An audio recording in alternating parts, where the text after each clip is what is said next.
Well, seriously, Shabby, they've been a surprise team of the tournament. They started fairly well by beating Indonesia 5-1. It was a very important win for them, and they did overpower the Australians. The Indonesians. And I must say this: the Australians, they're not afraid to mix it. I know this is a game of futsal, but sometimes they do, I would say, test the referee's patience with some of their physical approach. But it has stood them in good stead.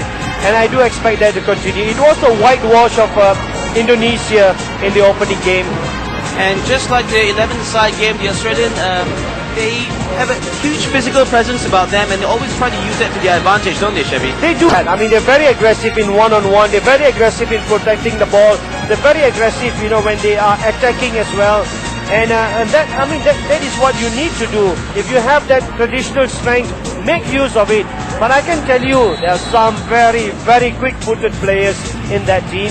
And what are some of the players that we should be looking out for in the semi-finals for the green and gold of Australia? You've got to look out for Giovanelli, the number 4. He is a fantastic player. Lachlan Wright, the captain, again, is somebody who really impresses me. And number 5, Keith, is another one. Gets among the goals as well. And then this was on day 3. It was another comprehensive and easy victory over the host nations, Malaysia. The dominant class of this match was also very, very apparent. Just physically, Malaysians were inferior and also skill-wise.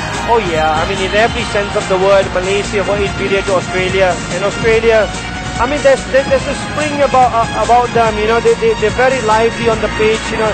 They cheer up each other a lot. There's a fantastic team spirit going for them.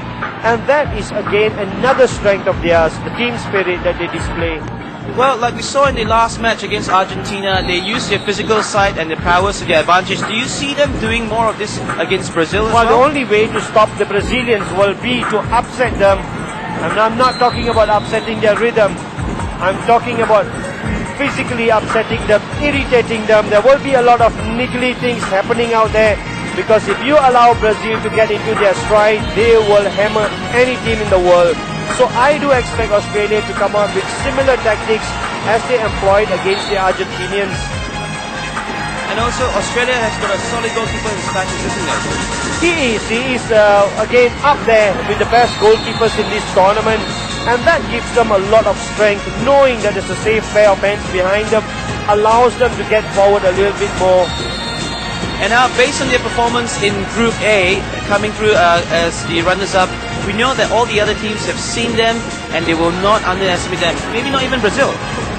No, they will not. I don't think, after that performance against Argentina, they have earned respect. And I can tell you that if there is any team goes into the game against Australia not respecting them, will be in deep trouble.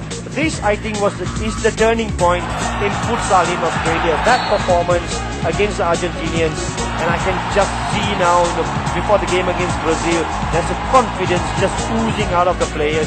And Australia was so close on finishing on top of Group A against Argentina. They were just a minute away. So how do you see this match panning out? They're going to use the physical size to really just try to intimidate the Brazilians. They will try to do that again, but I just feel there's too much quality in that Brazilian team. Individual quality is what makes the difference in tight-fought matches, and that is something that nobody has got but the Brazilians, and they have it in abundance. I tell you what, we've got a match on hands in the second cup semi-final between Brazil and Australia. Now it's time for us to take a break. We'll see you after this.